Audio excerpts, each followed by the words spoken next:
Hunting, warfare, home defense, but most of all, tradition. Morganson, a Super Earth company. You know, the problem with the bugs is that they're relentless expansionists. In their region of space, we found them on nearly every planet we've settled. There's no day-night cycle on board these ships. I like to imagine it's always morning, with a whole day of defending freedom left ahead of me. Ammo, fuel, personnel, I manage everything on this ship with one thing in mind. Making sure you have the support you need, Helldiver. The bugs are basically an out-of-control pest, and you're the exterminator. The bots are simple enough. Little more than bits of metal welded to a gun and a CPU, with a single overriding directive: kill. Super Destroyer crew assignments are some of the most sought after in the fleet. Everyone wants to be on a Helldiver's destroyer. Liberty rests on your shoulders, Helldiver. I know you can bear the weight. I haven't set foot on Super Earth myself, but I've heard it's even more spectacular in person. Here's the problem with the bots, Helldiver. Their whole society revolves around violence. If they actually won the war, they'd have no idea how to function. The average Helldiver mission approaches the cost of a Liberty-class cruiser. Just goes to show how critical our mission is to the war effort. Each mission puts this crew at risk, but everyone here would gladly give their lives to preserve democracy.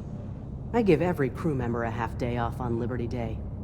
Some things are sacred, even on the front. The election is coming up. Even in the midst of war, managed democracy stands strong. You inspire me, Helldiver. You inspire us all. I thought we had a lot of planets when I was a kid, but we've settled dozens more since then. A few generations from now, and the entire Milky Way will be one united democracy. If the Terminids had stayed on the Element 710 farms where they belonged, all this bloodshed could have been avoided. You know, the cost of one stratagem is more than most citizens make in a year. You can see why they only entrust them to Helldivers. The Democracy Officer is here to optimize our citizenship. We're lucky. We should always strive to be the best citizens we can be.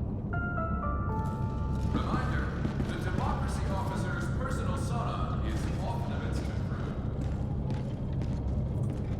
I earned a few more citizenship points the other day.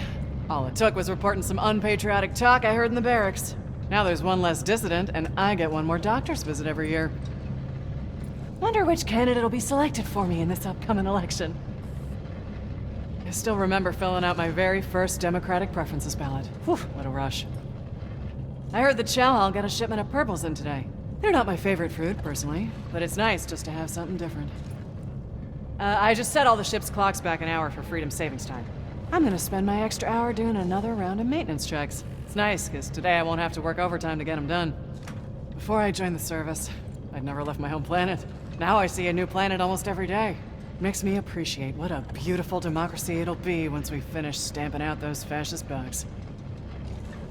Whenever the war gets me down, I try to remember that at least I'm a free citizen. It's up to me how I serve Super Earth. Can't take that for granted. Nobody back home can believe I get to talk to Helldivers every day. I mean, I don't blame them. All of us had Helldiver posters all over our bedrooms growing up.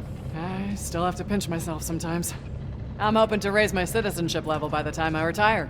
If I ever have kids, I'd want them to be able to purchase a small pet someday, like a goldfish. Or even a hamster. When I need some motivation, I like to read the Helldiver ethos.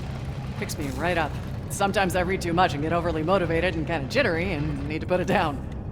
Back when I was a kid, the local loyalty officer would give us sweets for telling him what was going on with the adults around town. Things they were saying, where they were headed, that sort of stuff. Nice to look back and know you were helping keep everyone safe, even if you didn't know it. If I were a Helldiver, I think my favorite enemy to kill would be the bots. I bet watching them spark and explode really lights up your freedom-loving heart. I remember when I was a kid, they sold stickers in the Freedom catalog that were these little squish bugs. You put them on the bottom of your boot, and it was like you were squashing bugs every time you took a step. Everyone was collecting them, trying to get the rare ones. Man, those things were cool. Democracy is kind of like these machines I work on. Needs regular maintenance to keep running smoothly. And the bugs are sort of like if bugs got into one of these machines. The only thing to do would be to exterminate them. It's fish fry night at the chow hall. I don't know what planets they get these fish from, and I don't care. It's all fried, and it's all good. Helldiver! Every day you put yourself at risk to defend freedom and liberty, and I just want to say, thank you. Sometimes, I almost feel bad for our enemies. Living without democracy. No say over their own lives, just believing whatever they're told. Sad. If I had all the super credits in the galaxy, I'd try to find some way to convince our enemies to embrace freedom. Maybe print a trillion pamphlets or build a billion interplanetary radio stations. Something to break through whatever propaganda they're feeding them. It's just a pipe dream. We gotta kill them all. Ship's in top shape, Helldiver. Ready to dispense democracy wherever you choose.